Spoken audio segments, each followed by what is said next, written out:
स्वागत है। आज सुनिए मुंशी प्रेमचंद की लिखी कहानी त्रिया चरित्र। सेठ लगनदास जी के जीवन की बगिया फलहीन थी। कोई ऐसा मानवीय, आध्यात्मिक या चिकित्सात्मक प्रयत्न न था जो उन्होंने न किया हो। यूं शादी में एक पत्नी व्रत के कायल थे, मगर जरूरत और आग्रह से विवश होकर एक दो नहीं 5 शादियां की। यहां तक कि उम्र के 40 साल गुजर गए और अंधेरे घर में उजाला न हुआ। बेचारे बहुत रंजीदा रहते। ये धन संपत्ति, ये ठाट बाट, ये वैभव और ये ऐश्वर्य क्या होंगे? मेरे बाद इनका क्या होगा? कौन इनको भोगेगा? ये ख्याल बहुत अफसोसनाक था। आखिर यह सलाह हुई कि किसी लड़के को गोद लेना चाहिए, मगर यह मसला पारिवारिक झगड़ों के कारण सालों तक स्थगित रहा। जब सेठ जी ने देखा कि बीवियों में अब तक बदस्तूर कशमकश हो रही है, तो उन्होंने नैतिक साहस से काम लिया और एक होनहार अनाथ लड़के को गोद ले लिया। उसका नाम रखा गया मगनदास। उसकी उम्र 5-6 साल से ज्यादा न थी। बला का ज़हीन और तमीजदार। मगर औरतें सब कुछ कर सकती हैं, दूसरे के बच्चे को अपना नहीं समझ सकती। यहां तो 5 औरतों का साजा था। अगर एक उसे प्यार करती तो बाकी 4 औरतों का फर्ज था कि उससे नफरत करें। हां, सेठ जी उसके साथ बिल्कुल अपने लड़के की सी मोहब्बत करते थे। पढ़ाने को मास्टर रखे, सवारी के लिए घोड़े। रईसी ख्याल के आदमी थे। राग रंग का सामान भी मुहैया था। गाना सीखने का लड़के ने शौक किया तो उसका भी इंतजाम हो गया। गरज जब मगनदास जवानी पर पहुंचा तो रईसाना दिलचस्पियों में उसे कमाल हासिल था। उसका गाना सुनकर उस्ताद लोग कानों पर हाथ रखते। शहसवार ऐसा कि दौड़ते हुए घोड़े पर सवार हो जाता। डील डॉल शक्ल सूरत में उसका सा अलबेला जवान दिल्ली में कम होगा। शादी का मसला पेश हुआ। नागपुर के करोड़पति सेठ मक्खन लाल बहुत लहराए हुए थे। उनकी लड़की से शादी हो गई। धूमधाम का जिक्र किया जाए तो किस्सा वियोग की रात से भी लंबा हो जाए। मक्खन लाल का उसी शादी में दीवाला निकल गया। इस वक्त मगनदास से ज्यादा ईर्ष्या के योग्य आदमी और कौन होगा? उसकी जिंदगी की बहार उमंगों पर भी और मुरादों के फूल अपनी शबनमी ताजगी में खिल खिलकर हुस्न और ताजगी का समा दिखा रहे थे। मगर तकदीर की देवी कुछ और ही सामान कर रही थी। वह सैर सपाटे के इरादे से जापान गया हुआ था कि दिल्ली से खबर आई कि ईश्वर ने तुम्हें एक भाई दिया है। मुझे इतनी खुशी है कि ज्यादा अरसे तक जिंदा न रह सकूं। तुम बहुत जल्द लौट आऊं। मगनदास के हाथ से तार का कागज छूट गया और सर में ऐसा चक्कर आया कि जैसे किसी ऊंचाई से गिर पड़ा है। मगनदास का किताबी ज्ञान बहुत कम था, मगर स्वभाव की सज्जनता से वह खाली हाथ न था। हाथों की उदारता ने, जो समृद्धि का वरदान है, हृदय को भी उदार बना दिया था। उसे घटनाओं की इस काया पलट से दुख तो जरूर हुआ, आखिर इंसान ही था, मगर उसने धीरज से काम लिया और एक आशा और भय की मिलीजुली हालत में देश को रवाना हुआ। रात का वक्त था। जब अपने दरवाजे पर पहुंचा तो नाच गाने की महफिल सजी देखी। उसके कदम आगे न बढ़े। वह लौट पड़ा और एक दुकान के चबूतरे पर बैठकर सोचने लगा कि अब क्या करना चाहिए। इतना तो उसे यकीन था कि सेठ जी उसके साथ भी भलमनसी और मोहब्बत से पेश आएंगे, बल्कि शायद अब और भी कृपा करने लगे। सेठानियों भी अब उसके साथ गैरों का सा बर्ताव न करेंगी। मुमकिन है मझली बहू, जो इस बच्चे की खुशनसीब मां थीं, उससे दूर दूर रहे, मगर बाकी 4 सेठानियों की तरफ से सेवा सत्कार में कोई शक नहीं था। उनकी डाह से वह फायदा उठा सकता था। उसके स्वाभिमान ने यह गवारा न किया कि जिस घर में मालिक की हैसियत से रहता था, उसी घर में अब एक आश्रित की हैसियत से जिंदगी बसर करे। उसने फैसला कर लिया कि सब यहां रहना न मुनासिब है, न मसलहत। मगर जाऊं कहां? न कोई ऐसा फन सीखा, न कोई ऐसा इल्म हासिल किया जिससे रोजी कमाने की सूरत पैदा होती। रईसाना दिलचस्पियां उसी वक्त तक कद्र की निगाह से देखी जाती है जब तक कि वे रईसों के आभूषण रहें। जीविका बनकर वे सम्मान के पद से गिर जाती है। अपनी रोजी हासिल करना तो उसके लिए कोई ऐसा मुश्किल काम न था। किसी सेठ साहूकार के यहां मुनीम बन सकता था, किसी कारखाने की तरफ से एजेंट हो सकता था, मगर उसके कंधे पर एक भारी जुआ रखा हुआ था। उसे क्या करे?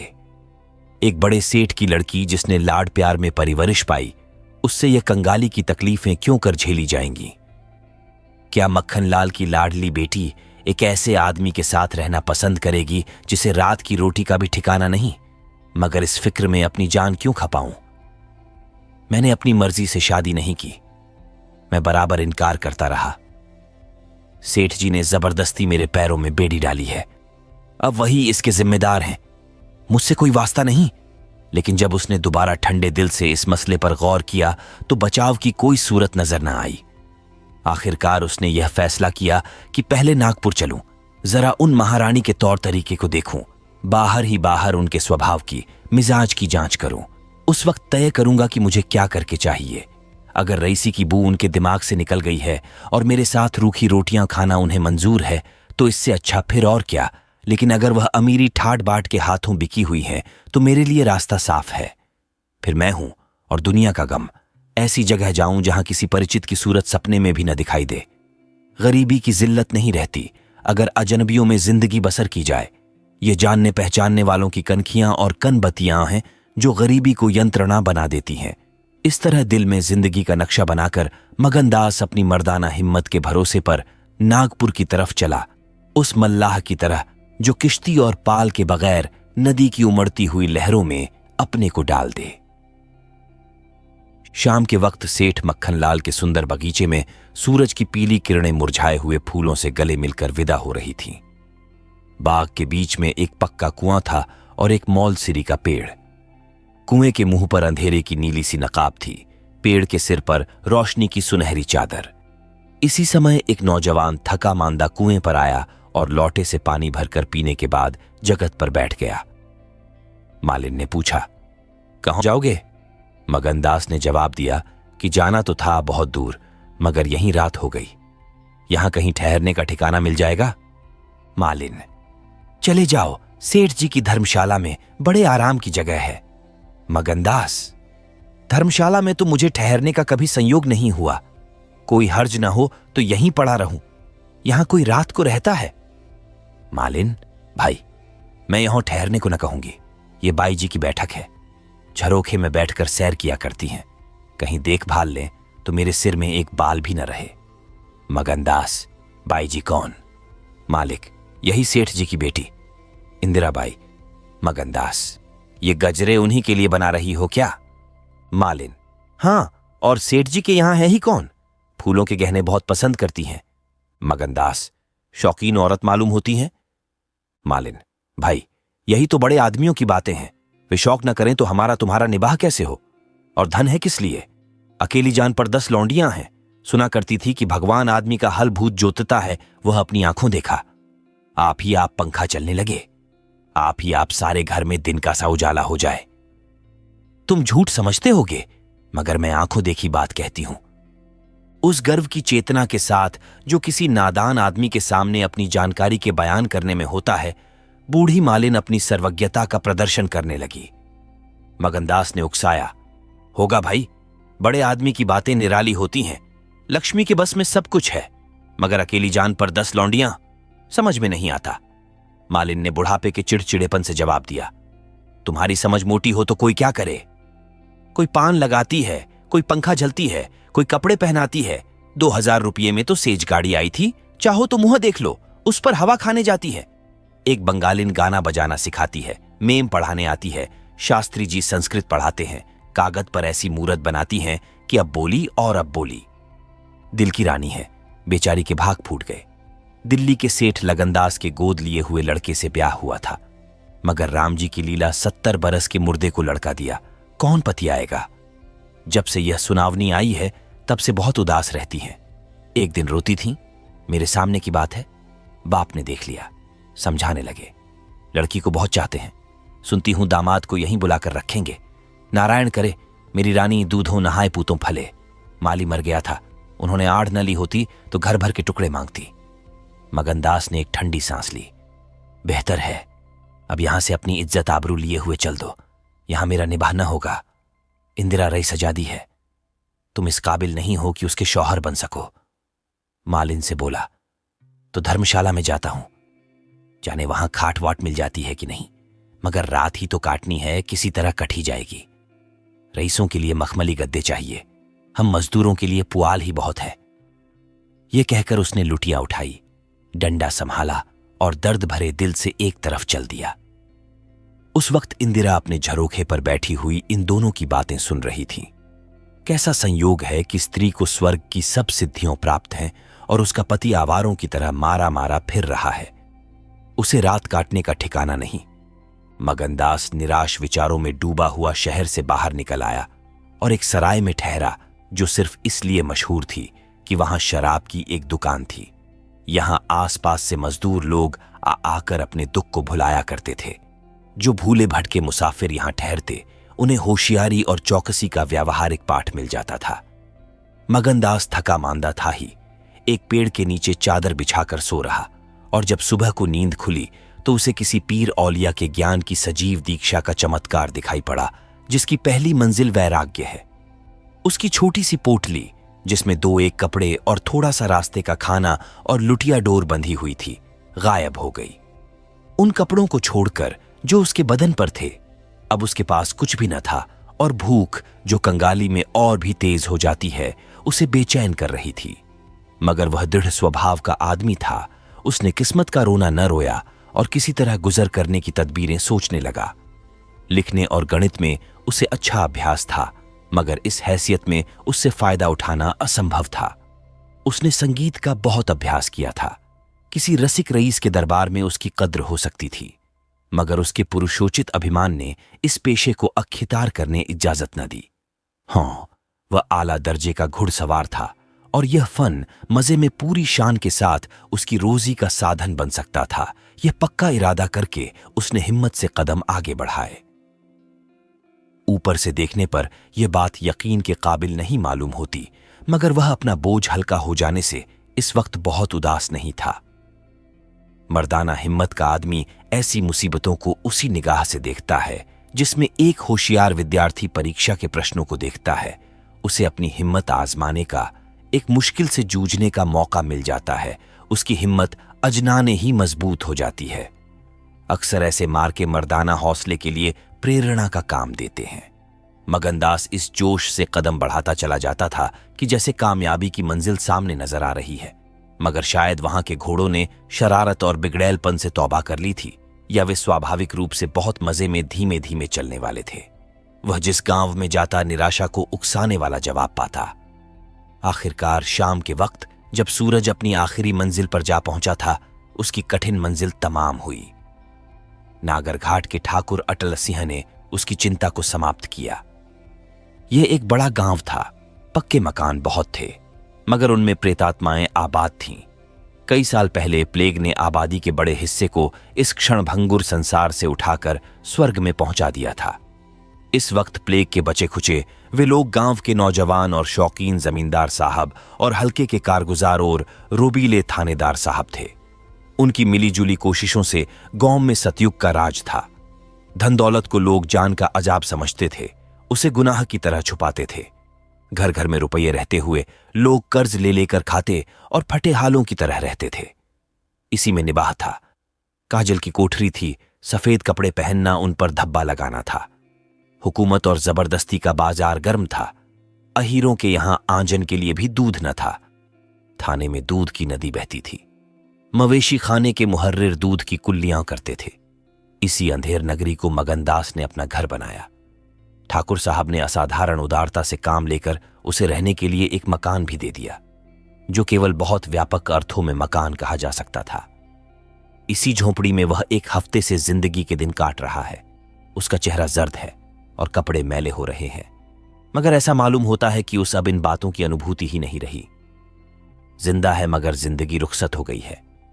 हिम्मत और हौसला मुश्किल को आसान कर सकते हैं, आंधी और तूफान से बचा सकते हैं, मगर चेहरे को खिला सकना उनके सामर्थ्य से बाहर है।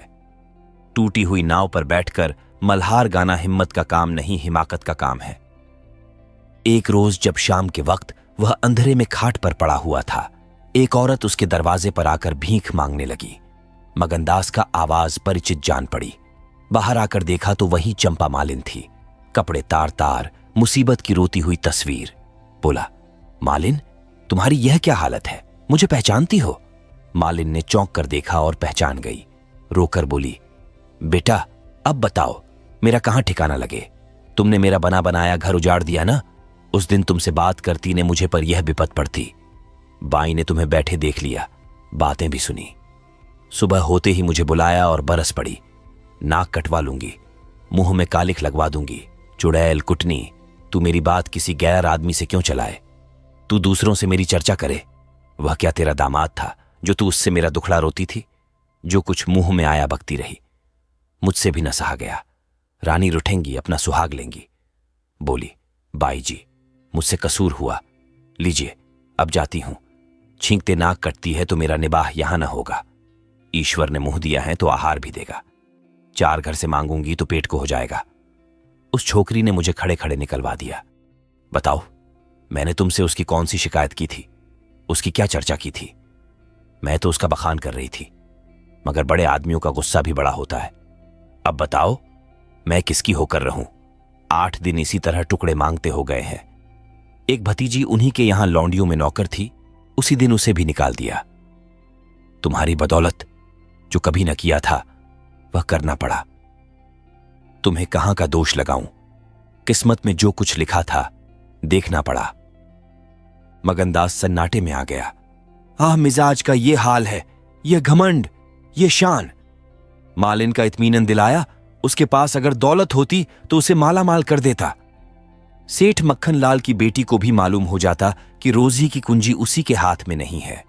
बोला, तुम फिक्र न करो, मेरे घर में आराम से रहो, अकेले मेरा जी भी नहीं लगता। सच कहो तो मुझे तुम्हारी तरह एक औरत की तलाशा थी। अच्छा हुआ तुम आ गईं। मालिन ने आंचल फैलाकर असीम आशीर्वाद दिया। बेटा, तुम जुग जुग जियो, बड़ी उम्र हो। यहां कोई घर मिले तो मुझे दिलवा दो। मैं यहां रहूंगी तो मेरी भतीजी कहां जाएगी? वह बेचारी शहर में किसके आसरे रहेगी? मगनलाल के खून में जोश आया। उसके स्वाभिमान को चोट लगी। उन पर यह आफत मेरी लाई हुई है। उनकी इस आवारागर्दी का जिम्मेदार मैं हूं। बोला, कोई हर्ज न हो तो उसे भी यहीं ले आओ। मैं दिन को यहां बहुत कम रहता हूं। रात को बाहर चारपाई डालकर पढ़ रहा करूंगा। मेरी वजह से तुम लोगों को कोई तकलीफ न होगी। यहां दूसरा मकान मिलना मुश्किल है। यही झोपड़ा बड़ी मुश्किलों से मिला है। यह अंधेर नगरी है। जब तुम्हारा सुभीता कहीं लग जाए तो चली जाना। मगनदास को क्या मालूम था कि हजरते इश्क उसकी जबान पर बैठे हुए उससे यह बात कहला रहे हैं। क्या यह ठीक है कि इश्क पहले माशूक के दिल में पैदा होता है? नागपुर इस गौव से 20 मील की दूरी पर था। चंपा उसी दिन चली गई और तीसरे दिन रंभा के साथ लौट आई। ये उसकी भतीजी का नाम था। उसक आने से झोंपड़े में जान सी पड़ गई। मगनदास के दिमाग में मालिन की लड़की की जो तस्वीर थी उसका रंभा से कोई मेल न था। वह सौंदर्य नाम की चीज का अनुभवी जौहरी था, मगर ऐसी सूरत जिस पर जवानी की ऐसी मस्ती और दिल का चैन छीन लेने वाला ऐसा आकर्षण हो, उसने पहले कभी नहीं देखा था। उसकी जवानी का चांद अपनी सुनहरी और गंभीर शान के साथ चमक रहा था। सुबह का वक्त था। मगनदास दरवाजे पर पड़ा ठंडी ठंडी हवा का मजा उठा रहा था। रंभा सिर पर घड़ा रखे पानी भरने को निकली। मगनदास ने उसे देखा और एक लंबी सांस खींचकर उठ बैठा। चेहरा मोहरा बहुत ही मोहक, ताजे फूल की तरह खिला हुआ चेहरा, आंखों में गंभीर सरलता। मगनदास को उसने भी देखा। चेहरे पर लाज की लाली दौड़ गई। प्रेम ने पहला वार किया। मगनदास सोचने लगा, क्या तकदीर यहां कोई और गुल खिलाने वाली है? क्या दिल मुझे यहां भी चैन न लेने देगा? रंभा, तू यहां नाहक आई। नाहक एक गरीब का खून तेरे सर पर होगा। मैं तो अब तेरे हाथों बिक चुका, मगर क्या तू भी मेरी हो सकती है? लेकिन नहीं, इतनी जल्दबाजी ठीक नहीं। दिल का सौदा सोच समझकर करना चाहिए। तुमको अभी जब्त करना होगा। रंभा सुंदरी है, मगर झूठे मोती की आब और ताब उसे सच्चा नहीं बना सकती। तुम्हें क्या खबर कि उस भोली लड़की के कान प्रेम के शब्द से परिचित नहीं हो चुके हैं? कौन कह सकता है कि उसके सौंदर्य की वाटिका पर किसी फूल चुनने वाले के हाथ नहीं पड़ चुके हैं? अगर कुछ दिनों की दिलबस्तगी के लिए कुछ चाहिए तो तुम आजाद हो, मगर यह नाजुक मामला है, जरा संभल के कदम रखना। पेशेवर जातों में दिखाई पड़ने वाला सौंदर्य अक्सर नैतिक बंधनों से मुक्त होता है। 3 महीने गुजर गए। मगनदास रंभा को ज्यों-ज्यों बारीक से बारीक निगाहों से देखता, त्यों-त्यों उस पर प्रेम का रंग गाढ़ा होता जाता था। वह रोज उसे कुएं से पानी निकालते देखता। वह रोज घर में झाड़ू देती, रोज खाना पकाती। आह, मगनदास को उन ज्वार की रोटियां में जो मजा आता था वह अच्छे से अच्छे व्यंजनों में भी न आया था। उसे अपनी कोठरी हमेशा साफ सुथरी मिलती। न जाने कौन उसका बिस्तर बिछा देता। क्या यह रंभा की कृपा थी? उसकी निगाहें शर्मीली थीं। उसने उसे कभी अपनी तरफ चचल आंखों से ताकते नहीं देखा। आवाज कैसी मीठी, उसकी हंसी की आवाज कभी उसके कान में नहीं आई। अगर मगनदास उसके प्रेम में मतवाला हो रहा था तो कोई ताज्जुब की बात नहीं थी। उसकी भूखी निगाहें बेचैनी और लालसा में डूबी हुई हमेशा रंभा को ढूंढा करती। वह जब किसी गांव को जाता तो मीलों तक उसकी जिद्दी और बेताब आंखें मुड़ मुड़कर झोंपड़े के दरवाजे की तरफ आती। उसकी ख्याति आसपास फैल गई थी, मगर उसके स्वभाव की सरलता और उदार हृदयता से अक्सर लोग अनुचित लाभ उठाते थे। इंसाफ पसंद लोग तो स्वागत सत्कार से काम निकाल लेते और जो लोग ज्यादा समझदार थे वे लगातार तकाजों का इंतजार करते। चूंकि मगनदास इस फन को बिल्कुल नहीं जानता था, बावजूद दिन रात की दौड़ धूप के गरीबी से उसका गला न छूटता। जब वह रंभा को चक्की पीसते हुए देखता तो गेहूं के साथ उसका दिल भी पिस जाता था। वह कुएं से पानी निकालती तो उसका कलेजा निकल आता।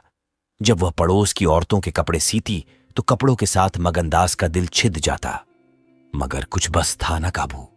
मगनदास की हृदय भेदी दृष्टि को इसमें तो कोई संदेह नहीं था कि उसके प्रेम का आकर्षण बिल्कुल बेअसर नहीं है, वरना रंभा की उन वफा से भरी हुई खातिरदारियों की तुक वह कैसे बिठाता। वफा ही वह जादू है, रूप के गर्व का सिर नीचा कर सकता है। मगर प्रेमिका के दिल में बैठने का मादा उसमें बहुत कम था। कोई दूसरा मनचला प्रेमी अब तक अपने वशीकरण में कामयाब हो चुका होता, लेकिन मगनदास ने दिल आशिक का पाया था और जबान माशूक की। एक रोज शाम के वक्त चंपा किसी काम से बाजार गई हुई थी और मगनदास हमेशा की तरह चारपाई पर पड़ा सपने देख रहा था। रंभा अद्भुत छटा के साथ आकर उसके सामने खड़ी हो गई। उसका भोला चेहरा कमल की तरह खिला हुआ था और आंखों से सहानुभूति का भाव झलक रहा था। मगनदास ने उसकी तरफ पहले आश्चर्य और फिर प्रेम की निगाहों से देखा और दिल पर जोर डालकर बोला, आऊं रंभा, तुम्हें देखने को बहुत दिन से आंखें तरस रही थीं। रंभा ने भोलेपन से कहा, मैं यहां ना आती तो तुम मुझसे कभी ना बोलते। मगनदास का हौसला बढ़ा, बोला, बिना मर्जी पाए तो कुत्ता भी नहीं आता। रंभा मुस्कुराई, कली खिल गई। मैं तो आप ही चली आई। मगनदास का कलेजा उछल पड़ा। उसने हिम्मत करके रंभा का हाथ पकड़ लिया और भावावेश से कांपती हुई आवाज में बोला, नहीं रंभा, ऐसा नहीं है, यह मेरी महीनों की तपस्या का फल है। मगनदास ने बेताब होकर उसे गले से लगा लिया। जब वह चलने लगी तो अपने प्रेमी की ओर प्रेम भरी दृष्टि से देखकर बोली, अब यह प्रीत हमको निभानी होगी।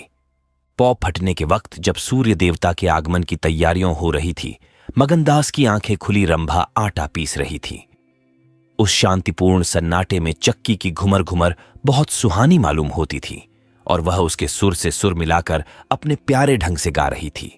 झुलनियां मोरी पानी में गिरी, मैं जानू पिया मौको मनई है। उलटी मनावन मोको पड़ी, झुलनियां मोरी पानी में गिरी। साल भर गुजर गया। मगनदास की मोहब्बत और रंभा के सलीके न मिलकर उस वीरान झोंपड़े को कुंज बाग बना दिया। अब वहां गायें थीं, फूलों की क्यारियां थीं और कई देहाती ढंग के मोढ़े थे। सुख सुविधा की अनेक चीजें दिखाई पड़ती थीं। एक रोज सुबह के वक्त मगनदास कहीं जाने के लिए तैयार हो रहा था कि एक संभ्रांत व्यक्ति अंग्रेजी पोशाक पहने उसे ढूंढता हुआ आ पहुंचा और उसे देखते ही दौड़कर गले से लिपट गया। मगनदास और वह दोनों एक साथ पढ़ा करते थे। वह अब वकील हो गया था। मगनदास ने भी अब पहचाना और कुछ झेंपता और कुछ झिझकता उससे गले लिपट गया। बड़ी देर तक दोनों दोस्त बातें करते रहे। बातें क्या थीं, घटनाओं और संयोगों की एक लंबी कहानी थी। कई महीने हुए सेठ लगन का छोटा बच्चा चेचक की नजर हो गया। सेठ जी ने दुख के मारे आत्महत्या कर ली और अब मगनदास सारी जायदाद, कोठी इलाके और मकानों का एक छत्र स्वामी था। सेठानियों में आपसी झगड़े हो रहे थे। कर्मचारियों ने गबन को अपना ढंग बना रखा था। बड़ी सेठानी उसे बुलाने के लिए खुद आने को तैयार थी, मगर वकील साहब ने उन्हें रोका था। तब मगनदास ने मुस्कुराकर पूछा, तुम्हें क्यों कर मालूम हुआ कि मैं यहां हूं? तो वकील साहब ने फरमाया, महीने भर से तुम्हारी टोह में हूं। सेठ मखनलाल ने अता पता बतलाया। तुम दिल्ली पहुंचे और मैंने अपना महीने भर का बिल पेश किया। रंभा अधीर हो रही थी कि ये कौन है और इनमें क्या बातें हो रही है। 10 बजते बजते वकील साहब मगनदास से एक हफ्ते के अंदर आने का वादा लेकर विदा हुए। उसी वक्त रंभा आ पहुंची और पूछने लगी, ये कौन थे? इनका तुमसे क्या काम था? मगनदास ने जवाब दिया, यमराज का दूत। रंभा, क्या असगुन बकते हो? मग्न, नहीं नहीं रंभा, यह असगुन नहीं है, यह सचमुच मेरी मौत का दूत था। मेरी खुशियों के बाग को रौंदने वाला, मेरी हरी भरी खेती को उजाड़ने वाला। रंभा, मैंने तुम्हारे साथ दगा की है, मैंने तुम्हें अपने फरेब के जाल में फंसाया है, मुझे माफ करो। मोहब्बत ने मुझसे यह सब करवाया। मैं मगन सिंह ठाकुर नहीं हूं, मैं सेठ लगनदास का बेटा और सेठ मक्खन लाल का दामाद हूं। मगनदास को डर था कि रंभा यह सुनते ही चौंक पड़ेगी और शायद उसे जालिम दगाबाज कहने लगे, मगर उसका ख्याल गलत निकला। रंभा ने आंखों में आंसू भरकर सिर्फ इतना कहा, तो क्या तुम मुझे छोड़कर चले जाओगे? मगनदास ने उसे गले लगाकर कहा, हां। रंभा, क्यों? मगन, इसलिए कि इंदिरा बहुत होशियार, सुंदर और धनी है। रंभा, मैं तुम्हें न छोड़ूंगी। कभी इंदिरा की लौंडी थी, अब उनकी सौत बनूंगी। तुम जितनी मेरी मोहब्बत करोगे उतनी इंदिरा की तो ना करोगे, क्यों? मगनदास इस भोलेपन पर मतवाला हो गया। मुस्कराकर बोला, अब इंदिरा तुम्हारी लौंडी बनेगी, मगर सुनता हूं वह बहुत सुंदर है, कहीं मैं उसकी सूरत पर लुभा ना जाऊं। मर्दों का हाल तुम नहीं जानती, मुझे अपने ही से डर लगता है। रंभा ने विश्वास भरी आंखों से देखकर कहा, क्या तुम भी ऐसा करोगे? जो जी में आए करना, मैं तुम्हें न छोड़ूंगी। इंदिरा रानी बने, मैं लौंडी होंगी, क्या इतने पर भी मुझे छोड़ दोगे? मगनदास की आंखें डबडबा गईं। बोला, प्यारी, मैंने फैसला कर लिया है कि दिल्ली न जाऊंगा। ये तो मैं कह ही ना पाया कि सेठ जी का स्वर्गवास हो गया। बच्चा उनसे पहले ही चल बसा था। अफसोस सेठ जी के आखिरी दर्शन भी न कर सका। अपना बाप भी इतनी मोहब्बत नहीं कर सकता। उन्होंने मुझे अपना वारिस बनाया है। वकील साहब कहते थे कि सेठानियों में अनबन है, नौकर चाकर लूट मार मचा रहे हैं। वहां का यह हाल है और मेरा दिल वहां जाने पर राजी नहीं होता। दिल तो यहां है, वहां कौन जाए? रंभा जरा देर तक सोचती रही, फिर बोली, तो मैं तुम्हें छोड़ दूंगी। इतने दिन तुम्हारे साथ रही, जिंदगी का सुख लूटा, अब जब तक जीऊंगी इस सुख का ध्यान करती रहूंगी। मगर तुम मुझे भूल तो ना जाओगे? साल में एक बार देख लिया करना, इसी झोपड़े में आकर। मगनदास ने बहुत रोका, मगर उनंसू न रुक सके। बोले, रंभा, इसी बातें ना करो, कलेजा बैठा जाता है। मैं तुम्हें छोड़ नहीं सकता, इसीलिए नहीं कि तुम्हारे ऊपर कोई एहसान है, तुम्हारी खातिर नहीं, अपनी खातिर। वह शांति, वह प्रेम, वह आनंद जो मुझे यहां मिलता है और कहीं नहीं मिल सकता। खुशी के साथ जिंदगी बसर हो, यही मनुष्य के जीवन का लक्ष्य है। मुझे ईश्वर ने यह खुशी यहां दे रखी है, तो मैं उसे क्यों छोड़ूं? धन दौलत को मेरा सलाम है, मुझे उसकी हवस नहीं है। रंभा फिर गंभीर स्वर में बोली, मैं तुम्हारे पांव की बेड़ी न बनूंगी। चाहे तुम अभी मुझे न छोड़ो, लेकिन थोड़े दिनों में तुम्हारी यह मोहब्बत न रहेगी। मगनदास को कोड़ा लगा, जोश से बोला, तुम्हारे सिवा इस दिल में अब कोई और जगह नहीं पा सकता। रात ज्यादा हो गई थी, अष्टमी का चांद सोने जा चुका था। दोपहर के कमल की तरह साफ आसमान में सितारे खिले हुए थे। किसी खेत के रखवाले की बांसुरी की आवाज, जिसे दूरी ने तासीर, सन्नाटे न सुरीलापन और अंधेरे ने आत्मिकता का आकर्षण दे दिया था, कानों में आ जा रही थी कि जैसे कोई पवित्र आत्मा नदी के किनारे बैठी हुई पानी की लहरों से या दूसरे किनारे के खामोश और अपनी तरफ खींचने वाले पेड़ों से अपनी जिंदगी की गम की कहानी सुना रही है। मगनदास सो गया, मगर रंभा की आंखों में नींद न आई। सुबह हुई तो मगनदास उठा और रंभा को पुकारने लगा, मगर रंभा रात ही को अपनी चाची के साथ वहां से कहीं चली गई थी। मगनदास को उस मकान के दरो दीवार पर एक मनहूसियत सी छाई हुई मालूम हुई कि जैसे घर की जान निकल गई हो। वह घबराकर उस कोठरी में गया जहां रंभा रोज चक्की पीसती थी, मगर अफसोस, आज चक्की एकदम निश्चल थी। फिर वह कुएं की तरह दौड़ा गया, लेकिन ऐसा मालूम हुआ कि कुएं ने उसे निगल जाने के लिए अपना मुंह खोल दिया है। तब वह बच्चों की तरह चीख उठा। वह रोता हुआ फिर उसी झोपड़ी में आया जहां कल रात तक प्रेम का वास था, मगर उस वक्त वह शोक का घर बनी हुई थी। जब जरा आंसू थमे तो उसने घर में चारों तरफ निगाह दौड़ाई। रंभा की साड़ी अरगनी पर पड़ी हुई थी। एक पिटारी में वह कंगन रखा हुआ था जो मगनदास ने उसे दिया था। बर्तन सब रखे हुए थे, साफ और सुधरे। मगनदास सोचने लगा, रंभा, तूने रात को कहा था मैं तुम्हें छोड़ दूंगी। क्या तूने वह बात दिल से कही थी? मैंने तो समझा था तू दिल लगी कर रही है, नहीं तो तुझे कलेजे में छिपा लेता। मैं तो तेरे लिए सब कुछ छोड़े बैठा था, तेरा प्रेम मेरे लिए सब कुछ था। आह, मैं यूं बेचैन हूं। क्या तू बेचैन नहीं है? हाय, तू रो रही है। मुझे यकीन है कि तू अब भी लौट आएगी। फिर सजीव कल्पनाओं का एक जमघट उसक सामने आया। वे नाजुक अदाएं, वे मतवाली आंखें, वे भोली भाली बातें, वे अपने को भूली हुई सी मेहरबानियां, वह जीवनदायी मुस्कान, वे आशिकों जैसी दिलजोइयां, वह प्रेम का नशा, वह हमेशा खिला रहने वाला चेहरा, वह लचक लचक कर कुएं से पानी लाना, वह इंतजार की सूरत, वह मस्ती से भरी हुई बेचैनी। ये सब तस्वीरें उसकी निगाहों के सामने हमरतनाक बेताबी के साथ फिरने लगी। मगनदास ने एक ठंडी सांस ली और आंसुओं और दर्द की उमड़ती हुई नदी को मर्दाना जब्त से रोक कर उठ खड़ा हुआ। नागपुर जाने का पक्का फैसला हो गया। तकिए के नीच से संदूक की कुंजी उठाई तो कागज का एक टुकड़ा निकल आया। यह रंभा की विदा की चिट्ठी थी। प्यारे, मैं बहुत रो रही हूं, मेरे पैर नहीं उठते, मगर मेरा जाना जरूरी है। तुम्हें जगाऊंगी तो तुम जाने न दोगे। आह, कैसे जाऊं, अपने प्यारे पति को कैसे छोड़ूं? किस्मत मुझसे यह आनंद का घर छुड़वा रही है। मुझे बेवफा न कहना, मैं तुमसे फिर कभी मिलूंगी। मैं जानती हूं कि तुमने मेरे लिए यह सब कुछ त्याग दिया है, मगर तुम्हारे लिए जिंदगी में बहुत कुछ उम्मीदें हैं। मैं अपनी मोहब्बत की धुन में तुम्हें उन उम्मीदों से क्यों दूर रखूं? अब तुमसे जुदा होती हूं, मेरी सुध मत भूलना। मैं तुम्हें हमेशा याद रखूंगी। यह आनंद के दिन कभी न भूलेंगे। क्या तुम मुझे भूल सकोगे? तुम्हारी प्यारी रंभा। मगनदास को दिल्ली आए हुए 3 महीने गुजर चुके हैं। इस बीच उसे सबसे बड़ा जो निजी अनुभव हुआ वह यह था कि रोजी की फिक्र और धंधों की बहुतायत से उमड़ती हुई भावनाओं का जोर कम किया जा सकता है। 1.5 साल पहले का बफिक्र नौजवान अब एक समझदार और सूझबूझ रखने वाला आदमी बन गया था।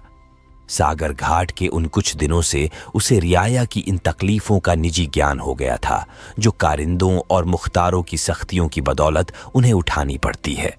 उसने उसे रियासत के इंतजाम में बहुत मदद दी और गो कर्मचारी दबी जबान से उसकी शिकायत करते थे और अपनी किस्मत और जमाने के उलटफेर को कोसते थे, मगर रियाया खुश थी।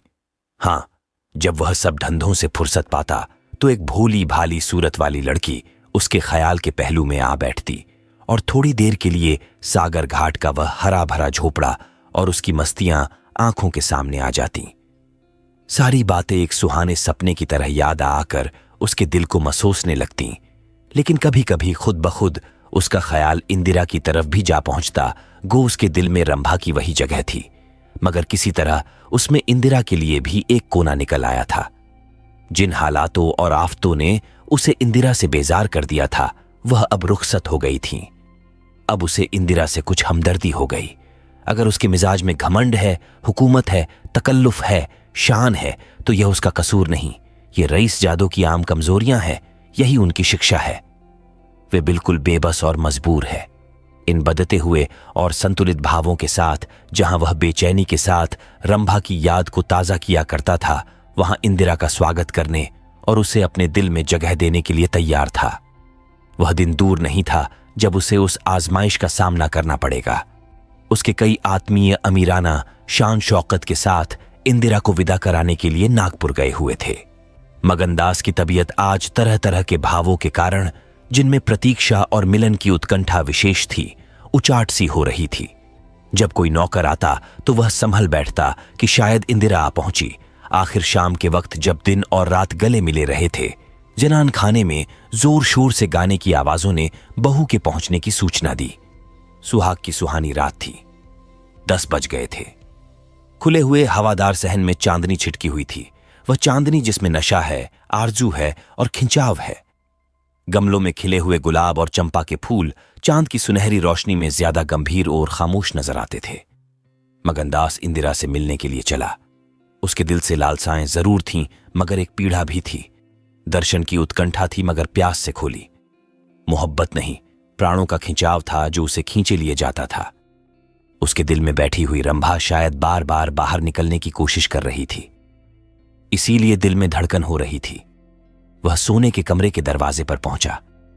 रेशमी पर्दा पड़ा हुआ था। उसने पर्दा उठा दिया। अंदर एक औरत सफेद साड़ी पहने खड़ी थी। हाथ में चंद खूबसूरत चूड़ियों के सिवा उसके बदन पर एक जेवर भी न था। जो ही पर्दा उठा और मगनदास ने अंदर कदम रखा, वह मुस्कुराती हुई उसकी तरफ बढ़ी। मगनदास ने उसे देखा और चकित होकर बोला, रंभा। और दोनों प्रेमावेश से लिपट गए। दिल में बैठी हुई रंभा बाहर निकल आई थी। साल भर गुजरने के बाद एक दिन इंदिरा ने अपने पति से कहा, क्या रंभा को बिल्कुल भूल गए? कैसे बेवफा हो। कुछ याद है उसने चलते वक्त तुमसे क्या विनती की थी? मगनदास ने कहा, खूब याद है। वह आवाज भी कानों में गूंज रही है। मैं रंभा को भोली भाली लड़की समझता था। यह नहीं जानता था कि यह त्रिया चरित्र का जादू है। मैं अपनी रंभा को अब भी इंदिरा से ज्यादा प्यार करता हूं। तुम्हें डाह तो नहीं होती? इंदिरा ने हंसकर जवाब दिया, डाह क्यों हो? तुम्हारी रंभा है तो क्या मेरा मग्नसिंहन नहीं है? मैं अब भी उस पर मरती हूं। दूसरे दिन दोनों दिल्ली से एक राष्ट्रीय समारोह में शरीक होने का बहाना करके रवाना हो गए और सागर घाट जा पहुंचे। वह झोपड़ा, वह मोहब्बत का मंदिर, वह प्रेम भवन फूलों और हरियाली से लहरा रहा था। चंपा मालिन उन्हें वहां मिली। गांव के जमींदार उनसे मिलने के लिए आए। कई दिन तक फिर मग्नसिंह को घोड़े निकालने पड़े। रंभा कुएं से पानी लाती, खाना पकाती, फिर चक्की पीसती और गाती। गांव की औरतें फिर उससे अपने कुर्ते और बच्चों की लेसदार टोपियां सिलवाती हैं। हां, इतना जरूर कहती हैं कि उसका रंग कैसा निखर आया है, हाथ पांव कैसे मुलायम पड़ गए हैं।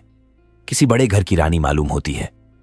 मगर स्वभाव वही है, वही मीठी बोली है, वही मुरौवत, वही हंसमुख चेहरा।